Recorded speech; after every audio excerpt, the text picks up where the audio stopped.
We're right here. Yes, we're back. We're live. Again, look, we're freewheeling it, and the broadcast has been in a bit of a haze post-election in November. On the 3rd, of course, we came in a presidential election, still to be determined the outcome, if you're a Trump supporter. If you're a riding with Biden supporter, you're begging for a transition.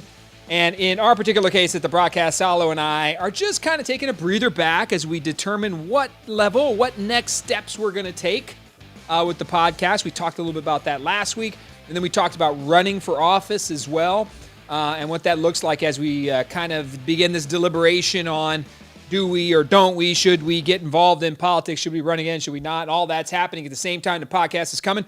So we've been a little chill with the podcast, a little easygoing right now as we begin to kind of regroup and recast what were the things we're going to talk about, what we're going to try to engage from here going forward into the new year. Plus, look, Thanksgiving's next week. Christmas is right around the corner. It's a time of season and joy in the middle of COVID-19, but we are thinking about what we're going to do, right? The next iteration of community support, of putting information out there, of running for office.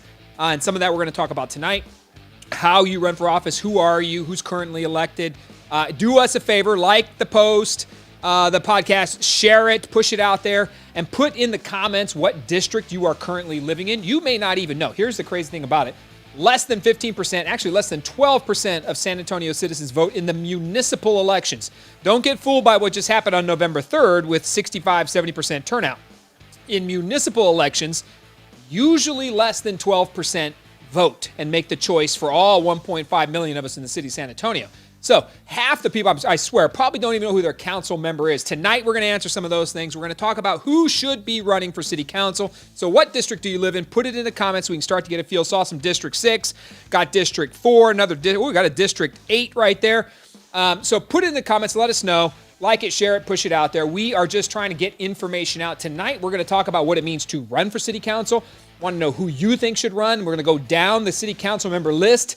Talk about who's termed out, what seats are open, who is vulnerable, right, and who is strong in the position that they're in, and just to have a general conversation what it means to run for office and the things you have to do right here. Check this out. This is a previous edition, but this is the San Antonio City Charter.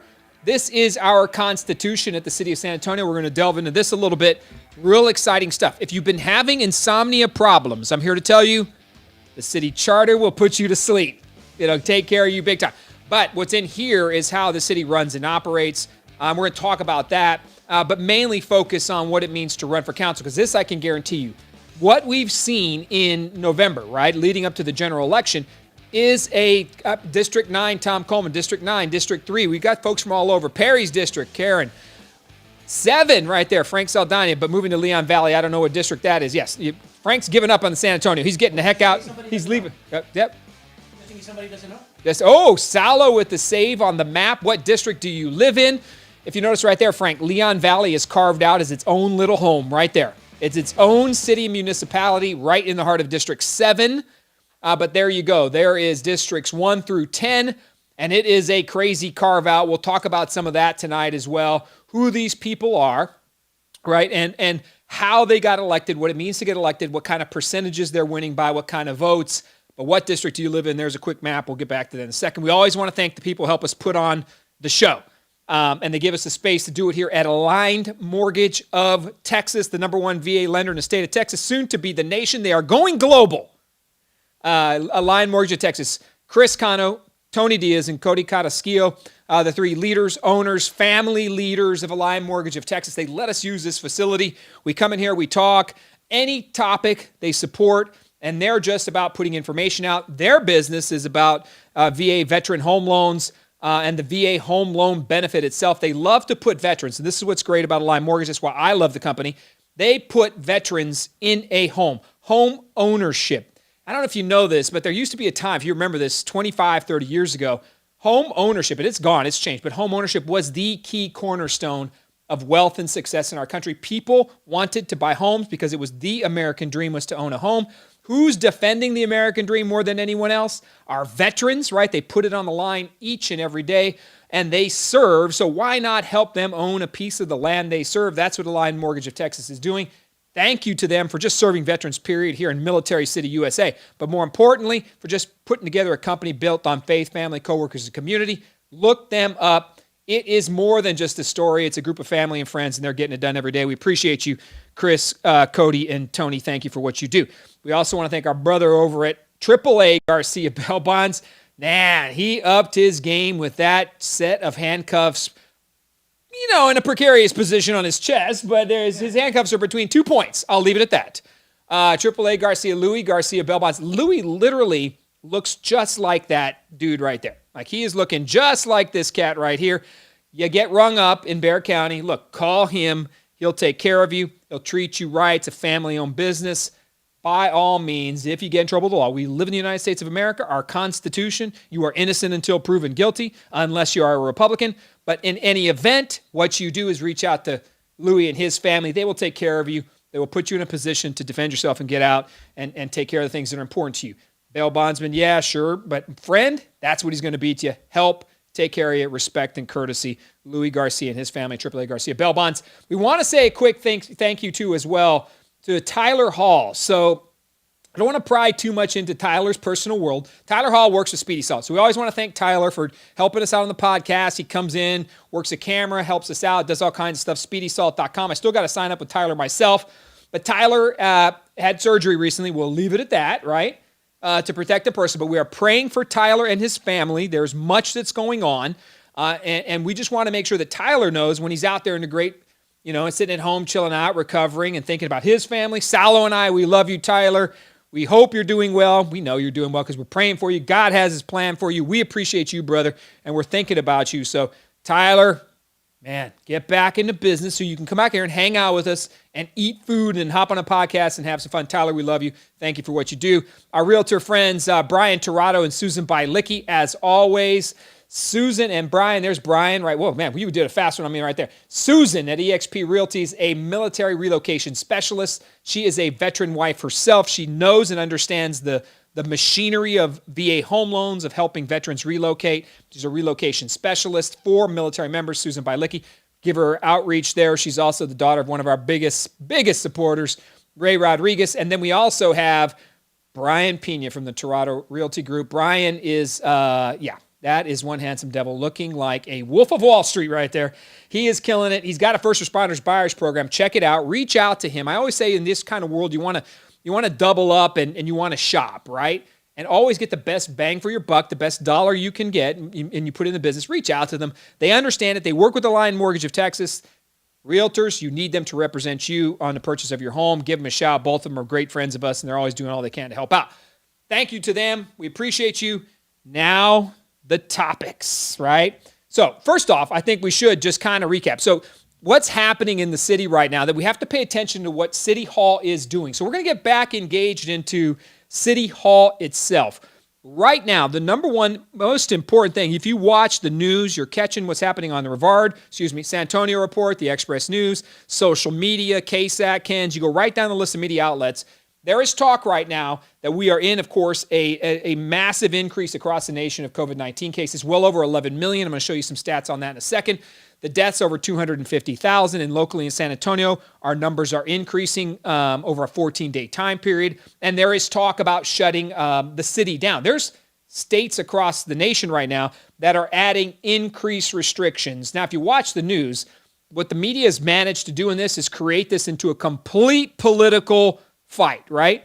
They've got Republicans over here on this side over here, not following science, disrespecting life, and basically thumbing their nose at non-mask wearing. And over here you've got Democrats who are following the rules, following science, and they're the governors with all the leadership in the country. Republican governors, no leadership. Democrat governors, total leadership. The media has slanted this entire argument that the only thing I would always encourage you on is to get as much information as possible so that you can make a decision for yourself about what's really happening. We know what's going on in Texas, right? Governor Abbott has pushed back on a lot of the mask mandates. Now, when President-elect Biden takes office in January 20th, if let's say for devil's advocate, Trump's legal challenges fail, Biden takes office, there is already talk of a day one mask mandate, but governors do not have to follow that. And in Texas and in San Antonio, there is talk, legitimate talk about shutting the city back down again. And what that will do to us during the holidays, right? People are concerned about Thanksgiving next week. You cannot turn on the TV or your radio when you're driving to work in the morning without talk about keep your family home. Don't do anything for Thanksgiving. We've got this division and this fear factor running rampant across the country, and it's starting to ebb back up here in San Antonio. So people are saying, skip Thanksgiving. We're going to have to skip Christmas. Let's get into this lockdown scenario, mask mandates. We're about to get into, as this transition occurs between the presidents and President Trump and President-elect Biden, what you're going to get is this real conflict that then seeps out into states, counties, and cities where they have to make decisions for themselves. And it is not a good time to realize you can't turn on, first of all, you can't turn on the TV or the radio and get the truth. I just believe that. I mean, I've been watching the media long enough that you have to search for the truth. Search for it. Now, you may politically be predisposed to CNN or Fox News or Newsmax or whoever you're getting your news from. I think you have to search for it, right? There's Chris Cano right there. Look at that. Chris Cano, District 1, I'm going to run. Woo! What the heck? Woo! Like it up, people. Richie Aleman, Mike Mahalski, and Louis Barrios run. Chris Cano, get it. Man, he chimed in right there. I was wondering where this guy was. I'm going to talk about Chris Cano. You should see things here in California. Governor Newsom's office rocks. Cano, man. Look, it is going to come to a period where we have to think about. Now, we've been on the podcast pretty aggressive in saying we have to chart our own path as a city. One of the things I think that we've seen in San Antonio, right, we take ourselves, for example, here, is a lot of fear and division, right? And you can play up the fear factor, and you could be on the news every day like Ron Nirenberg and Nelson Wolff are, and you can play up the fear factor in an effort to tamp down, right, people's rights and mobility, their ability to recreate, their ability to congregate. And then you can even look at that across the line and recognize you're doing it in different ways. Like, for instance, it's okay to protest and march by the thousands, but it's not okay to sit in Cornerstone Church and listen to Pastor John Hagee. You know what? It's not. It's okay to go downtown and to walk around, mill around, and hang out or whatever. But to do it in, let's say, a bar is a problem, right? Or the governor comes out and is limiting some activity, although he's opening the state back up. But we saw where he was limiting percentages and pissing everybody off, right? So it's all over the place is what I'm trying to get at. But what we can do is sit there and deal in fact and recognize that we cannot, right? We've been at a point now, 8 or so months into this thing, where we have tried the lockdown, and I think Americans in general, Solomon, I don't know what you think about this, are just pretty much sick and tired of it, and there's a lot of rebelling. But let's look at the numbers and see what they're about to make these decisions on. So put up number 1, and let's just check it out so we can see how we, and look, we have to also have ideas on how we would do things. We talked about that last week about getting more idea-oriented. But put up number 1, and let's go through these and see the stats. Numeral, okay. That's the U.S. death ones. Is there another number? Go to the first one. Should be a total number of cases. Let's see. All right, there. Right. U.S. cases, 11,330,000. In Texas, we're over 1,060,000. Bexar County, we're over 70,000 cases.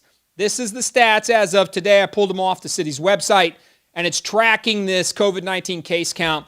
And you can notice all the way down to Bexar County. Reminder, Bexar County has 2.5 million people. We're at 70,236 cases. Go to the next one, and we'll look at the, I think, fatalities, COVID-19, right? We all know that the United States is leading the globe in COVID-19 cases. And there's the U.S. death count right there, 248,000. Texas deaths are at 20,144. And Bexar County is at 1,301 deaths. Now, we all know, we all believe, and this you have to make a stand as these numbers are progressing. You can put up the dashboard one next, but we have to understand that, put that one up right there, the dashboard. We have to understand that we have differing views of response, of government intervention, and all of these things. It always allows us to give, in our country, to give our own point of view and to believe what we want to believe. It's there. You good? Yeah. Did it shut down? But it's locked down. It's interesting. Are you on or are we off? No, we're on. We've lost all sense of reality. Hopefully you can see this right here. So these are data and stats that our elected officials, right, are basing information on. So there's the total case count. If you notice up in the left-hand corner of the COVID-19 surveillance dashboard, all of this is available at the City of San Antonio's website. We haven't talked about this in a while, but there was a daily change of plus 194 cases in San Antonio. Look at the cumulative cases at the bottom as reported. You'll notice it is on an increase, right? We see it climbing.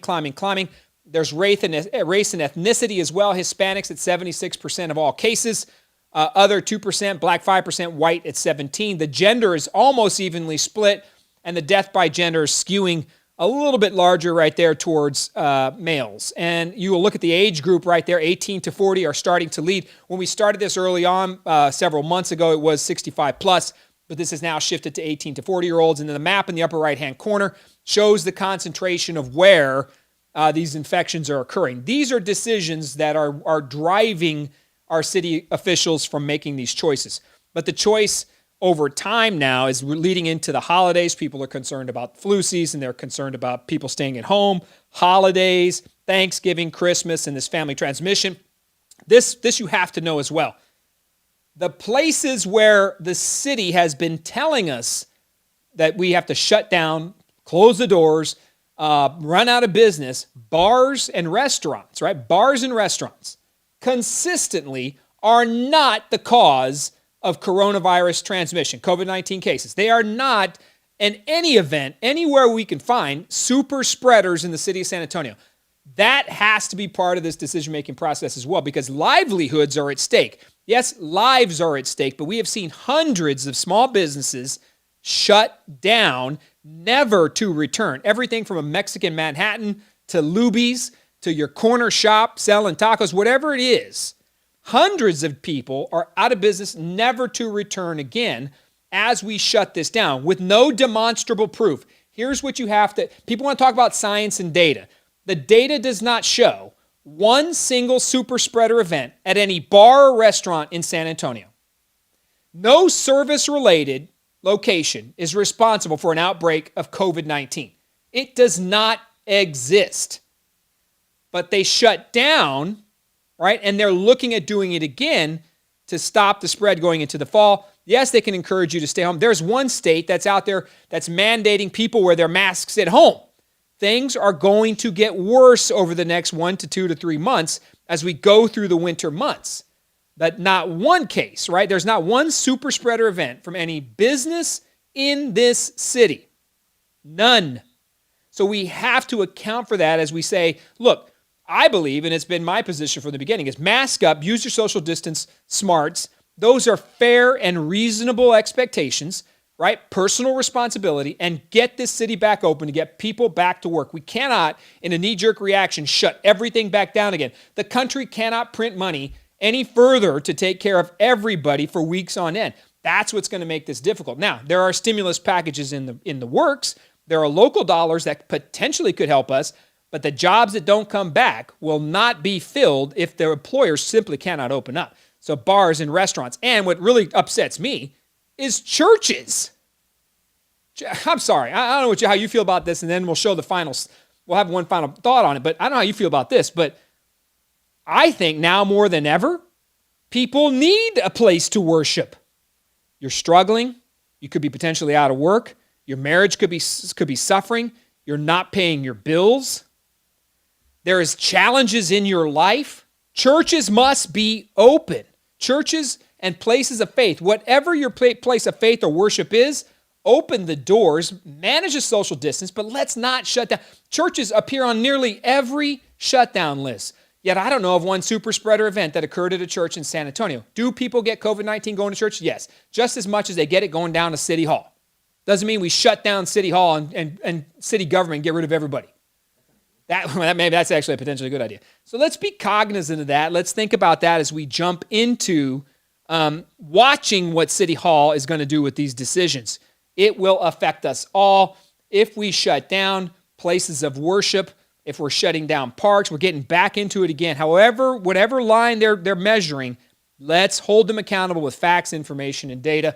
And let's get back to, we have to focus on keeping people. Look, the number one way, and I believe this, so we're going to get back out of this, is job creation. That's it. People making money, keeping money in their pocket, earning extra dollars wherever they can. And that is how we're going to save lives, right? That is ultimately when we come out of this. Vaccine, you got Moderna at 94.5% effective vaccine. You've got Pfizer out with their 90% or whoever it was. These will come to us, not in as fast as we had hoped. So we have to keep people working, get them back engaged, and our children back in school. These are the challenges we're facing.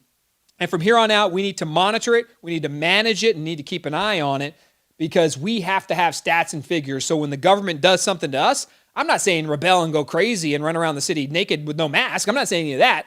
What I'm saying is we have to think about, how do we keep this city moving forward without fear and division, right? Shutting us down, right? Scaring the hell out of everybody. Everything from text message alerts to saying that auto dealerships are spreading COVID-19. There is no proof of any of this. So the best you can do as a citizen and somebody who cares about San Antonio is just ask questions, man. Get the facts from your favorite news source and dig a little deeper than just Ron and Nelson on their show every day at 6:13. I'm sorry, but that has become nothing more than their political opportunity to keep their face in front of city politics. Fear porn. That's what fear porn is. Fear porn. But that's what Ron and Nelson Wolf are doing. They're out there speaking the same stuff every day. And if you notice, it's only the two of them. Occasionally, one of them won't be there, and they'll bring in another person like Dr. Bridger or whoever, whatever city leader, director they want to bring in from a city department. They'll bring somebody else in once or twice, but it's always Nelson Wolf and Ron Nirenberg. Why? It's always, I don't know if you, I'm going to remind you, Ron Nirenberg has 10 other council members that serve with him. They are never a part of his plan. He never brings the council in to support, help, or bring thought into the process. Ron Nirenberg is not bringing him in something as simple as to sit with him at the nightly briefings and say, hey, look, this isn't about politics. I don't need to be on the camera every day. Here's Councilwoman Rocha Garcia from District 4. She's going to deliver the information tonight because City Hall is a team. That's not what we're getting. City Hall is not a team. It is simply Ron Nirenberg doing whatever he wants with Nelson Wolf, and the two of them are creating a policy that I think, frankly, is leaving out the city council. And the city council are the representatives of each. Each of them represents 150 and 155,000 people. You don't see a council member anymore anywhere unless you turn on the news on Thursdays after a council meeting. You may catch a glimpse of your council member, but other than that, they are not participating in any of these decision-making processes, and it is sad. The team at the council, all 11 of them, 10 including the mayor, should be front and center doing all they can to grab as much information to understand the heartbeat, the pulse of our city, right? The pulse of the business community, right? So that we can then come back and engage and get the answers right. But there is nobody else. So when I see only Ron and Nelson doing it every night, it is obviously purely just a political play. That's all it is. You just want to be on the camera every night so that your name ID stays high and you look like you're the savior of the city. There's 10 other council members that can help. Everybody from Clayton Perry to Melissa Haverda, you can go right down the line of qualified council members. They were elected by the people who should be part of this, helping to drive a team message. And that's what we've lost too at City Hall, is this ability to create a team that works together, right? That trusts in each other. They may disagree, but trust in each other to push forward. It's not there. And that's what we're going to talk about tonight on some of these council members. Who are they? What do you have to do to run to be a part of these decisions at City Hall? Because frankly, if you're pissed off about it or you're tired and you say, I've had enough of it. I tried to vote in November, but now I recognize there's things have to change here locally in our city because it needs an answer, right? And you may not like the answers out of coming City Hall. Hey, you may not even know what's going on at City Hall, but you know enough to see that the things that are happening, right? Job loss, right? Green new energy deals, workforce training programs, all these things that are dollars flying out everywhere, Mayor's Housing Policy Task Force, all these millions upon millions of dollars flying everywhere, and your life doesn't change as a citizen, not one iota, right? So you're going to start asking questions. Who is elected in my district? How are these city council offices, how are these council members chosen? How do you run for office? Who are these people? Those are basic questions that we have to answer because we have to grab a hold of the process by which you make change at City Hall. So here's the thing, too. We can sit here all night long and say, we got to do better. We need to be hiring different council members. We need to fire who's down there, throw them all out. We need to do something different. We need to find people to run for office. And then May comes around because, friends, May 2021 is the next city council election, the first Saturday in May. I think it's May 3rd. It's right around the corner. So you have an opportunity and a chance to pick people who are going to do things that you want done as a citizen. It's built in our city charter, right? Our city constitution. The rules and laws are laid out for you to run for office. But now is your chance to either help a friend run for office, help a friend make a change in the community, or do it yourself. But to do that, we're going to go through piece by piece here who these people are and how we can run for office. So, Salah, we got some questions? Let's go to some comments. Councilwoman Patty Gibbons, Councilwoman Garcia family had like 6 deaths. What's happening in her district? Councilwoman, that's right, Patty. Councilwoman Garcia, I think, suffered 6 to 8 deaths from COVID-19 related deaths in her own family. There's a story about it in the Express News. You can Google it, read it. It is a heartbreaking story. And of course, Councilwoman Garcia can speak to what it means, the COVID-19 loss. It has devastated her family. So I don't know the specifics about it, but what's happening within her specific district is these basic numbers, and we saw them up there, but that is true as well. The the demographics of who, right? Everything from their health, their pre-existing conditions, all these things are being tracked. They are being tracked at City Hall. We just don't hear about them or see them because you got to dig a little deeper to find out on the city's website how those different demographics are affecting the numbers. We have an uptick in testing as well throughout the city. The testing has really ramped itself up. But in a position like this, Ray says, hi, they are proposing going after people's savings and IRAs. Ray, I don't know what you're talking about right there. Lisa Marie, I'm an ER registered nurse, and our patients don't state they caught it from COVID. They caught COVID from restaurants or bars. The majority of patients state they don't even know where they caught it. And they state they have been wearing masks in public. That's from Lisa Marie right there, registered nurse, right? Carrie Hall, is the city council going to pay our bills if we shut down again? It's been 8 months. All right, middle class will keep dissolving. Shutting doors down does not solve anything but destroy businesses and economy. We agree with that 100%. Supposedly the landlord is imposed upon by the government. Freebies. Paul Gomez, it's all about authoritarian rule. Mayor Hitlerberg loves that he can tell you that you can't go to church. That's absolutely true. The doctor who's not an MD. All right, what else we got right there? But Greg, don't you know he's the mayor of our GD city? Henry Bassick, you are absolutely right. I'm glad you brought that one back up. So Scully's still pulling Ron strings. Ray, come on, man. Come on. Look, council elections start in May, right? May of 2021. May 3rd, I believe, is the first Saturday. The filing period for city council, I think we can start putting them up starting with number 5. We're going to go right through these comments. Let's talk about what it means to run for office. So if you have the courage, and it takes courage and determination to put your name on a ballot. Nobody has to, right? This is a beautiful country. You come out and say whatever the hell you think, put it on the line, throw your thoughts out there, make it happen. You have no accountability. You freedom of speech in this country, it is yours to the T. And you can be an activist and you can fight the system, you can do whatever you want to do. If you're next level and you say, you know what, I'm tired of these things that are happening in San Antonio, I think I have to get involved to make a difference. I think I'm going to put my name on a ballot, but I don't know what the hell that even entails. Here's what the first key points are that I want you, the citizen, to think about. So we go district. We spelled district wrong. Busted him. Look, go to the city's website right here. We're going to have this up for a second. Leave that one up for a second because I want to make sure people see this. But your deliberation process, right? If you're going to run for office, I'm going to tell you this right now, having done it myself a few times. You win some, you lose some. You have to recognize that running for office is going to require everything you have. Go into the conversation saying, am I willing to go, first of all, where is my line, right? You have to have a line. Like, I'm not willing to blow my entire savings account, spend every penny I have, mortgage my home. I mean, obviously there's a personal line. But once you get in a city council race, you say, look, I want to run.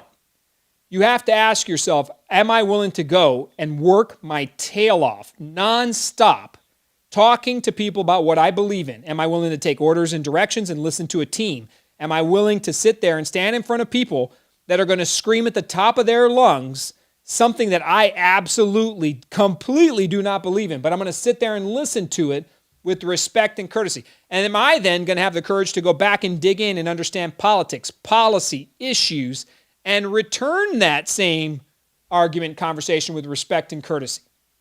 You have to listen to the person who hates your guts just as much as the person who loves and respects everything you're saying. That is the reality of running for office. So when I tell somebody if they're going to run for office, first couple things I ask them are you fully prepared to go to the distance? Because it's going to take months of work. Friends, if you know somebody who wants to run for office, they can reach out to me on the broadcast. We can talk about it. I'll meet with them. We can have conversations about what it means to run for office and the things you have to do, the steps to make it happen, how you put together a campaign. But the first question and thing I always tell them are you prepared to put exactly what you believe out there and work tirelessly in defense of the city and your plan for it? Because people will shred you. I don't care what room you go into. Wherever there is, you've heard the biblical saying, wherever two or more are gathered, Jesus, the Lord is with us, right? And wherever two or more are gathered, wherever two or more are gathered in a political meeting, they're fighting.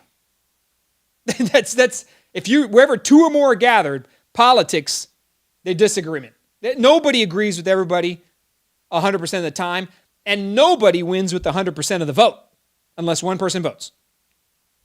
So be prepared if you want to run for office. So if you know a friend or family member that wants to do it, here are some key facts and points. The city and lays this out. Our city charter has it right here.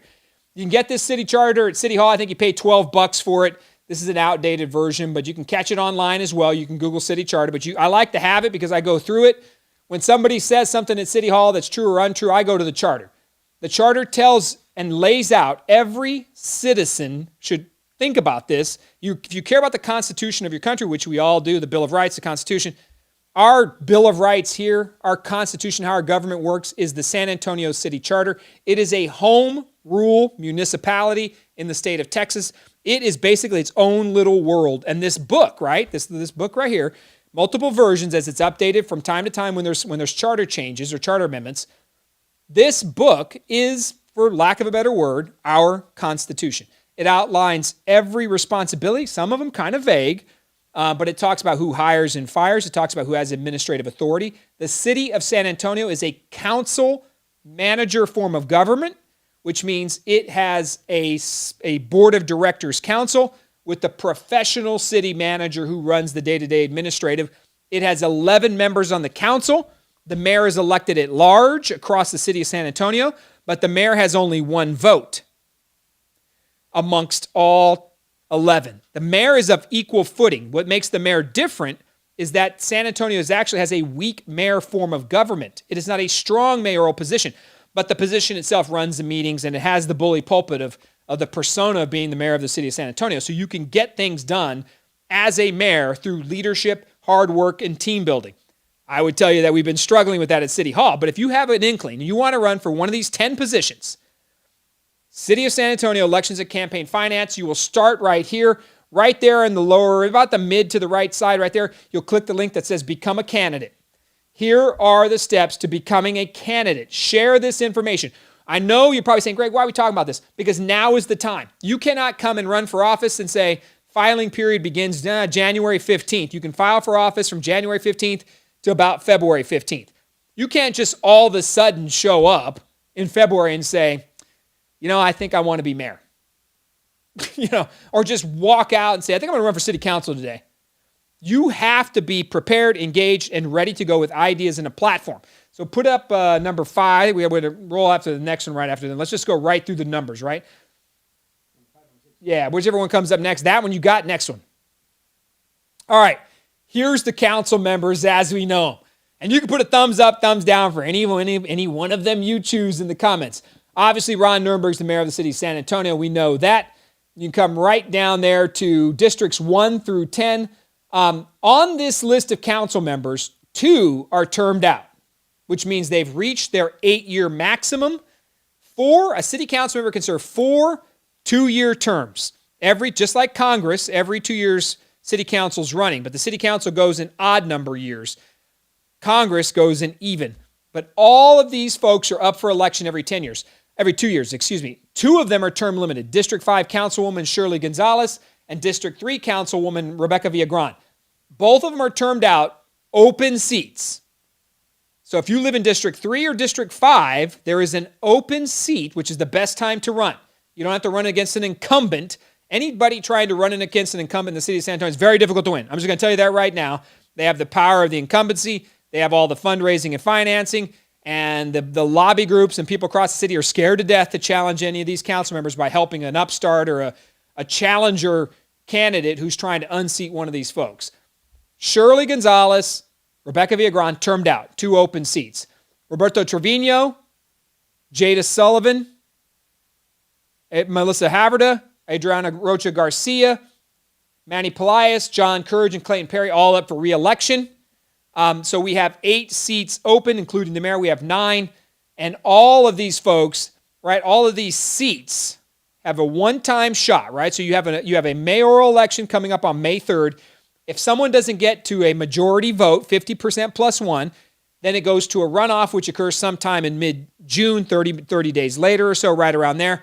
And the seat is decided. The new council takes office around June 20th of 2021.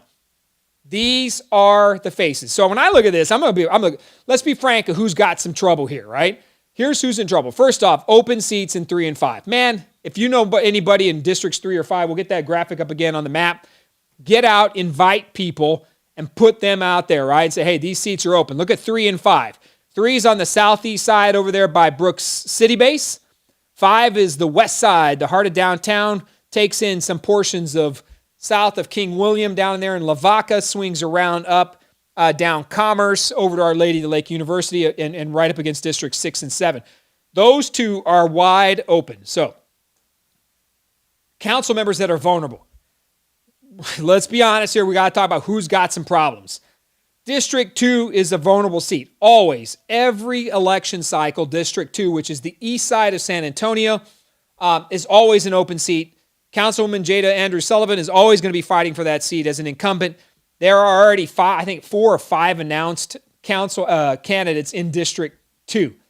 Another seat that's perennially that has decent candidates coming out is District 7 and District 1. District 1, Roberto Trevino, I believe, is going after his 3rd term. He won an appointment originally, and then he's won election twice. Councilman Trevino encompasses downtown, which is District 1. And Councilman Sandoval, generally speaking, those are 2 very politically active districts, and people do run in there. I think Councilman Trevino has 1 announced candidate, as far as I know. But other vulnerables include Councilman John Courage down in District 9. Councilman Courage was elected a couple of years back now. He's running for his, I think in this case, he's going to be running for his 3rd term. Councilman Courage, was elected in a highly conservative seat, and he himself is not a conservative candidate. He has, though, earned election twice now and has really adapted himself to the district itself, to District 9. But that will always be a vulnerable seat where Councilman Courage will draw multiple candidates as well. And so when I see it and I look at this mix, vulnerable people, really, I think District 2, District 9 is always going to be a contest. Clayton Perry should do well in District 10. He's well-respected, wins with 65% of the vote down there, as does Councilwoman Sandoval. Councilwoman Haverda is in her 1st term, so a bit of a challenge in there as well. We'll see what happens when she comes out into a new race, as well as Councilman Rocha Garcia.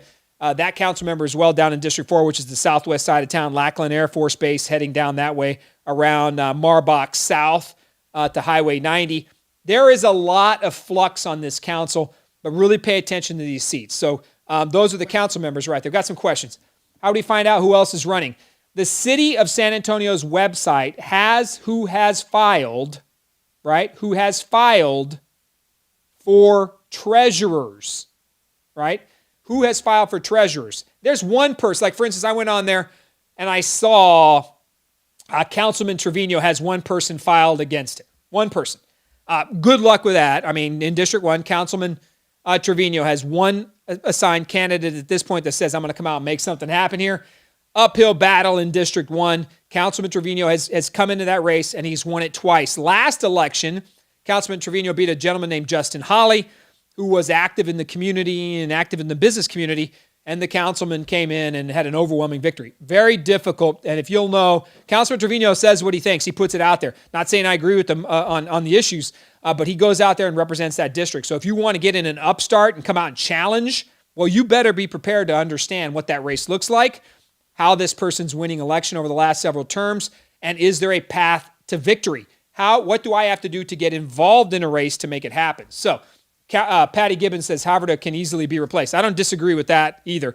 I think in a first-term council member who's not really blowing the doors off of it and working like crazy out there, and so maybe not getting the publicity or press, can be vulnerable if they're not pushing their message and really turning themselves into a neighborhood advocate, right?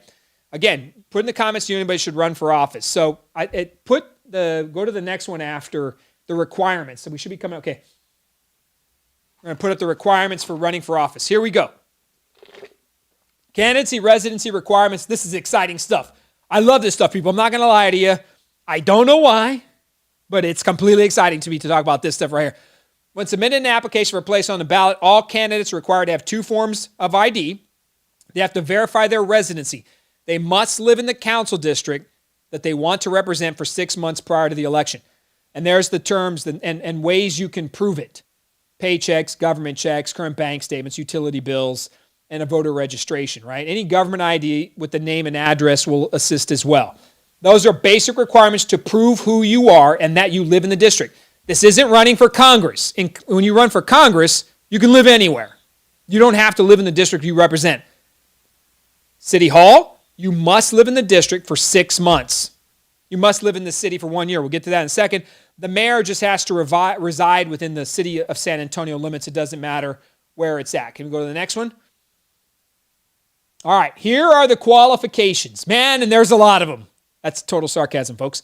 You must be a citizen of the United States, 18 years old, a qualified voter of the city of San Antonio by the last day of the application period. You must not have been determined mentally incapacitated by a court. You must not have been convicted of a felony unless you were pardoned or otherwise released.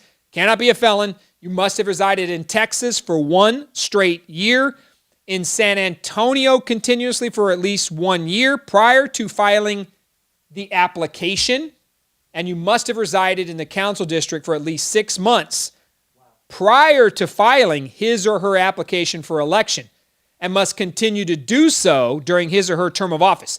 So you can't run and then say, win, and I'm going to go live in another area.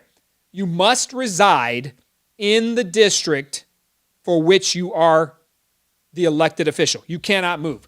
And then at the bottom right there, you can pay a filing fee of $100, or you can go out and get petition signatures. I think it's 500 signatures gets you waived on the $100.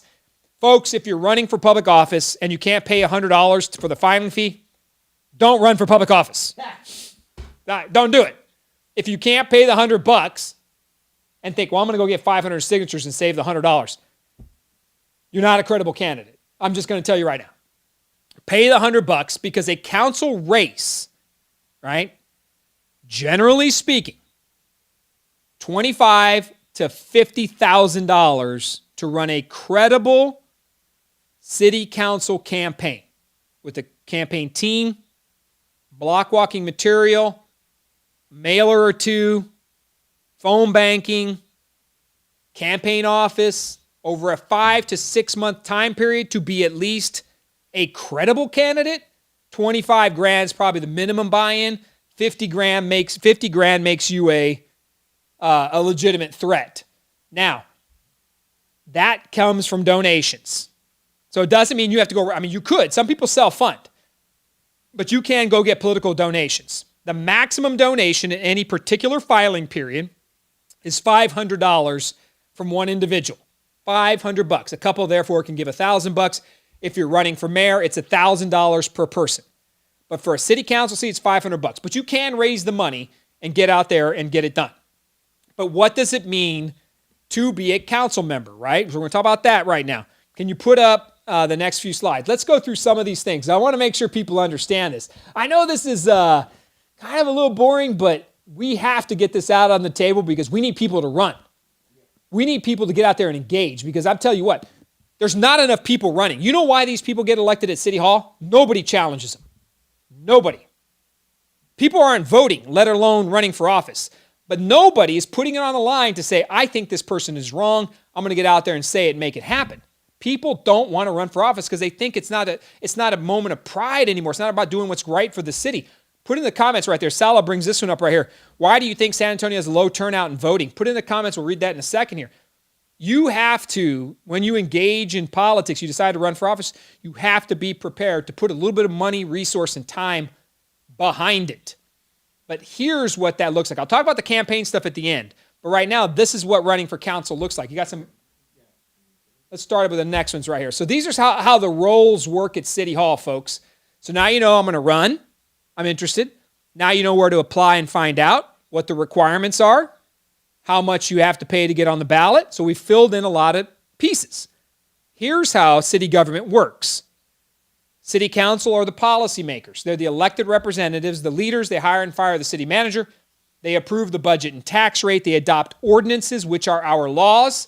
They establish goals for the city, and they supervise, monitor, and evaluate city managers' performance. Notice, nowhere in there is the city council in charge of personnel.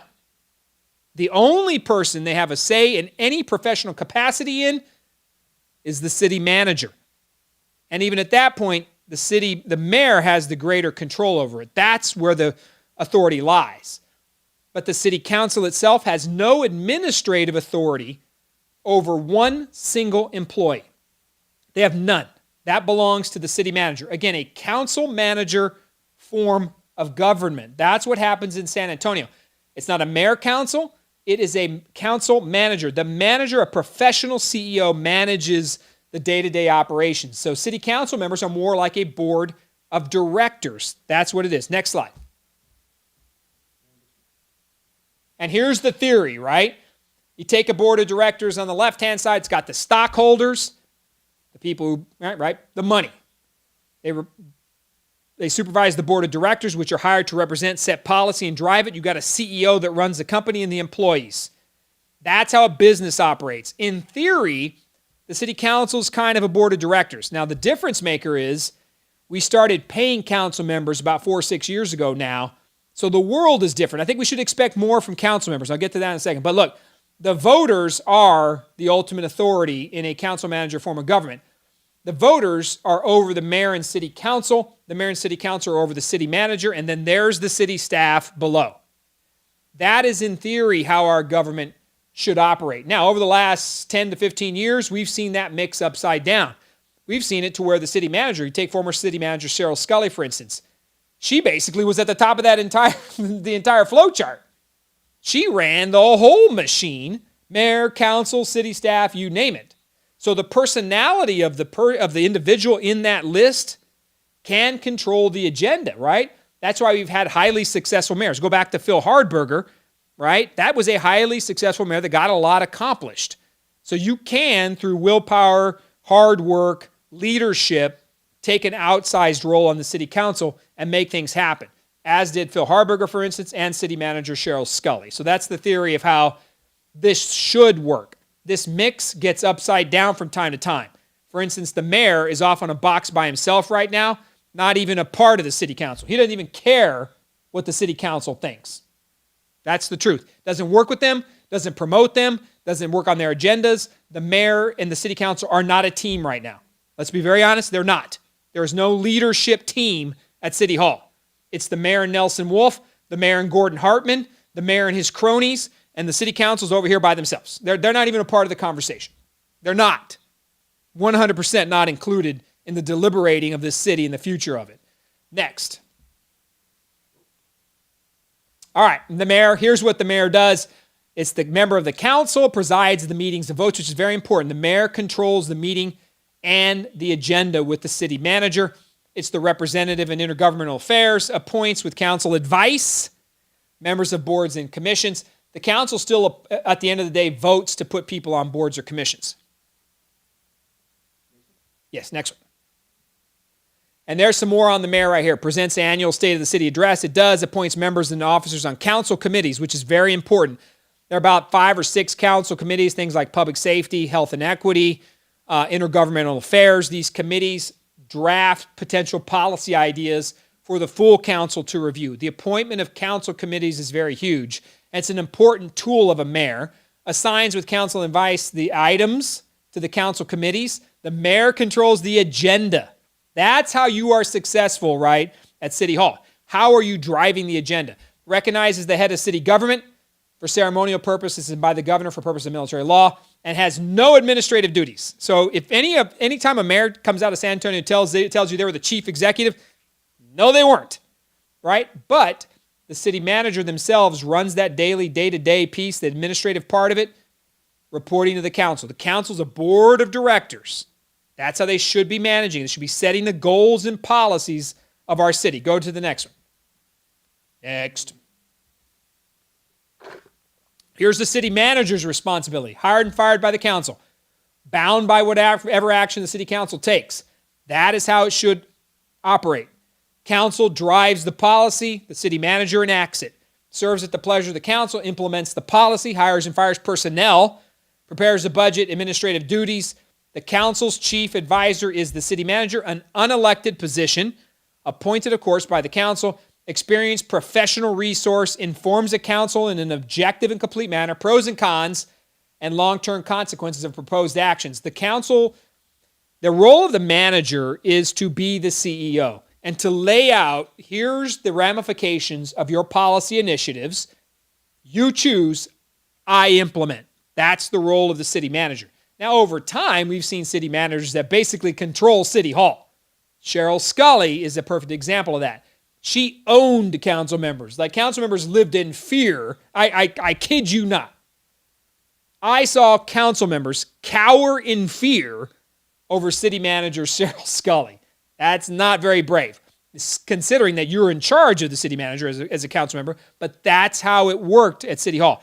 Now we have Eric Walsh, who is a different leadership style, doesn't quite have the years of expertise that Cheryl Scully did, but Eric Walsh is in charge as the city manager now, having been there for a couple of years. So that is the role of the city manager, the chief executive officer of the city. Next.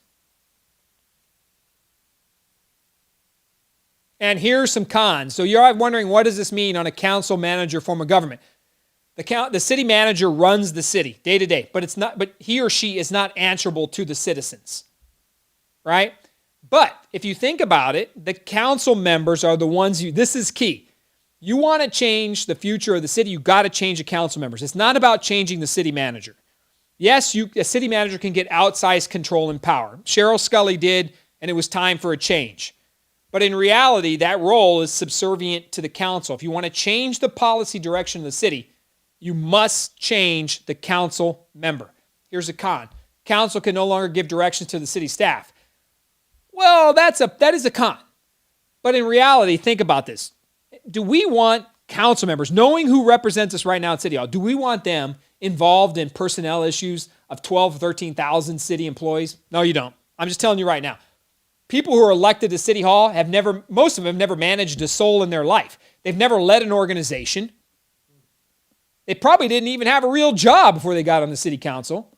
But some of them literally over the last 10 years, some of these folks have never had a job other than being an elected official.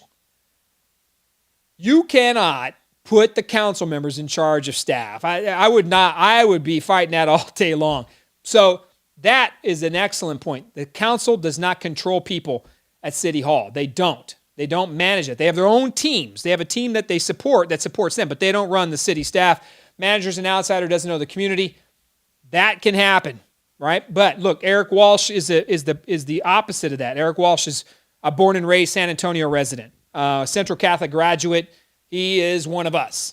City manager Scully before him came from Minnesota or something like that, via assistant city manager, deputy city manager out of Arizona, out of Phoenix, came to San Antonio.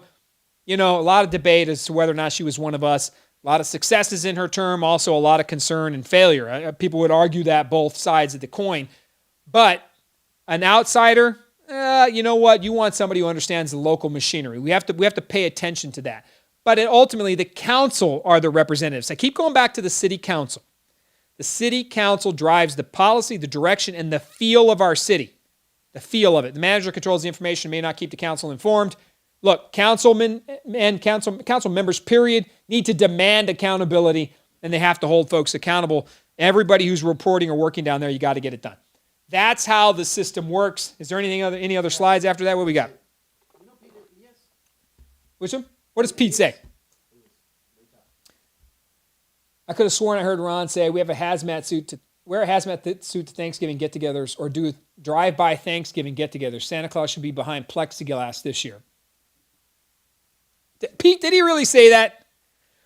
Pete, please tell us if you really said that. Pete's got jokes, bro. Pete, Thanksgiving and house hopping this year will look like something from World War II movies when the Allies are trying to escape the Stalag POW camp sneaking around. What do you got? Pete is awesome. Greg Brooks, where are you living now? Margaret on Pete Elias. Ron and Nelson, question. If folks come over for Thanksgiving, should I take temperatures? I only have a rectal. All right, let's read some of these comments. Robert Walker, man. Nika, where's Nika? Nika's out. It's not boring. This is important information. Who said I'm boring? Did somebody say it or did I say I was boring? The information is boring. Oh, I said I was boring people? I always worry, Nika. I'm not going to lie. Am I putting people to sleep? You love this. You said Yeah. it's not boring. Yeah, I actually absolutely love it because I just want people to get involved. Like, man, you may not be with me on issues, but if you put your name on a ballot, run. I mean, go for it. To me, it takes courage, it takes opportunity, it takes resources, and you have to stand up and stand for a public vote and have people tell you personally yes or no to you. That takes time. Plan to retire in 2024, then run for district office. Joe can too. Keep us posted. Nika Cleaver, she's running in District 2. Yes, council members should do more. We need proactive council. This position is more than just a Thursday vote. Absolutely. That is 100% true. Patty Gibbons replying to Christopher, you're running D9. Experience matters. Christopher Herring. We need to end economic segregation, generational poverty with experience and thoughtful leaders. Chris Herring. Man, that's a comment. That is in itself a whole show, Chris Herring. I'm going to just say this. Chris, if you believe, right, and I know you believe that, I would only challenge you, if you put up there, Chris, that we have to end generational poverty, systemic poverty, and all these issues. Chris, the only thing I would tell you, experience and leadership does matter.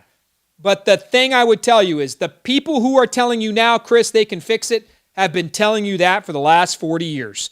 Why would we hire again the people who have committed the policy initiatives, who have put this together that led us to today, the economic segregation, the racial inequalities in the wage gap, all of these things you list out are a result of the people who are in charge right now. You're asking the people who caused the problems to fix their problems when they're sitting there and they've been complaining about them for 10, 20, 30, 40 years. And now, miraculously, they're going to fix the problem. And I use an example of Julian Castro. You can talk about Ron Nirenberg, right? He's been on the council almost 8 years now. These people are complaining about the same problems they created with their bad policy and lack of initiative and understanding how City Hall should operate and run and represent the people. And Chris at the bottom right there says, yes, we need a new slate of leaders. I believe we do need a new slate of leaders, yes. But people need to get out and run. So we talked about the requirements, the residency issues, how you sign up for it, what you have to do to get out there and make it happen. We talked about our city charter. I know that this may not be super exciting, but if you go out there and read this thing, it has every role annotated to a T in our city government. You'll be shocked to learn that a lot of what we've created at City Hall is fat. It's gristle, right? It's the extra. It's a bloated city bureaucracy that isn't even identified in our city charter. For instance, we have a mayor's housing policy task force, and the city's involved in housing. And whether or not you are a supporter of pre-K for SA or not, the city's involved in pre-K education. Yes, it passed overwhelmingly, but none of these items are in the city charter. The city has grown well beyond this book, right? And that'll happen in governments. We do more in our country than is in the United States Constitution, and we do a lot more than it. And we do, and people vote these things in, and these can be voted in, right? We can make changes to our charter. But this is the Bible of our community. This is it. And I use the Bible word very loosely. I know most people are like, no, it's not a Bible, Greg. This is our Constitution. Now, we talked about the charter, how city council works. the roles of the manager, the roles of the mayor, the city council members themselves, how to get on the ballot. You must appoint a treasurer before you collect $1. You have to have a treasurer. All that's at the city of San Antonio. You Google San Antonio City Clerk elections, and this is all going to come up what I'm talking about. And at the end of the day, you got to run for office. And the key points I'd have you remember here as we're wrapping up to an end of our conversation tonight. You got to have some resources and money. It costs money to run for office. And you can raise it, but people have to believe in you if you want them to give you a buck. You got to get out and go in the community. Neighborhood association meetings. You got to show up to earn a vote. Don't think you can run for office on Facebook. That's not a political campaign in a local election. It's door knocking. It's getting out in front of people. If you noticed, in the state of Texas, Democrats bombed Republicans. Remember, we're supposed to be this Democrat blue wave, and it was going to overtake Texas. I mean, Tracy Fisher, otherwise known as Trey Martinez Fisher. Tracy Fisher was out there already running for the speakership of the Texas House. That's how certain he was. He announced he was going to run for the speaker. He's a Texas state representative out of, I think, 118 or 119. I don't know which district he represents. Inside 410. He had already announced he was running for speaker pending the Democratic blue wave that was going to overtake Austin, and he was going to be the speaker. He announced, I'm running for speaker. The problem was the Democrats didn't win. This guy's like out there saying, I'm going to be the speaker. Speaker of what now? You got nothing to be the speaker of. But what happened was, aside from that embarrassing jump out early on, you got to win the race first. I'm just telling you this right now. You got to win before you call yourself the council member. But anyways, once you get in that, right, and you're looking at that, and you're saying, I'm going to campaign, what the Democrats did was they didn't get out and knock doors. They didn't talk to people. And they're complaining now about the lack of in-person campaigning during COVID-19. Republicans took it to the door. And in doing so, Tony Gonzalez won, Trish DeBerry won, Steve Allison got out there, Chip Roy. These folks went to the door. They went to the voter and talked ideas. So my point in that is staying home doesn't win. Facebook will not win you a campaign. Get out, knock the doors. You're going to have somebody that's going to provide you data and information on who the voters are. You're going to have targeting of those voters, right? Like who is consistently voting in city elections? How can I get my message out? How do I produce mailers, right? How do I produce phone calls and phone banking? Find yourself a campaign manager who's of a reasonable cost, because you're not going to have a lot of money. A lot of people don't donate to challengers. They don't. But get together with your family and friends. That's the best location you can find. Volunteers and dollars. Family and friends, tell them what you want to do. Running for office is a process. This I will tell you from personal experience. 90% chance you're not going to win on the first time out. It builds your character to the next step.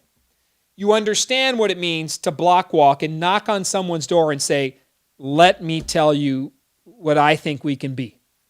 Here are my ideas that I learned from listening to every door I knocked, to every senior citizen I spoke to every child I sat down with at school and said, I want to know what's important to you, young man or young woman, young girl, to every event I attended or neighborhood homeowners association, to every Zoom call I listened to.